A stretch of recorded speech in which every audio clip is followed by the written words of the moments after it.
शबरी के पिता भीलों के मुखिया थे। शबरी का विवाह एक भील कुमार से तय हुआ था। विवाह से पहले कई 100 पशु बलि के लिए लाए गए, जिन्हें देख वह बड़ी आहत हुई। इस कारण शबरी विवाह से एक दिन पूर्व भाग गई और दंडकारण्य वन में पहुंच गई। दंडकारण्य में मातंग ऋषि तपस्या किया करते थे। शबरी छुपकर सुबह सुबह ऋषियों के उठने से पहले उनके आश्रम से नदी तक का रास्ता साफ कर देती थी। एक दिन ऋषि श्रेष्ठ ने शबरी का सेवा भाव देख लिया और उन्होंने शबरी को अपने आश्रम में शरण दे दी।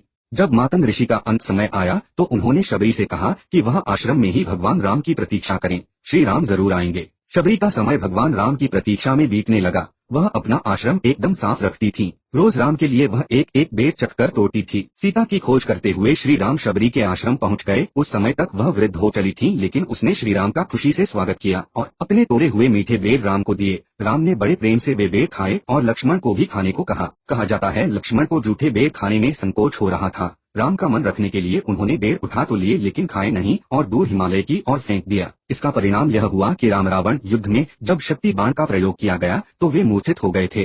तब इन्हीं बेर की बनी हुई संजीवनी बूटी उनके काम आई थी।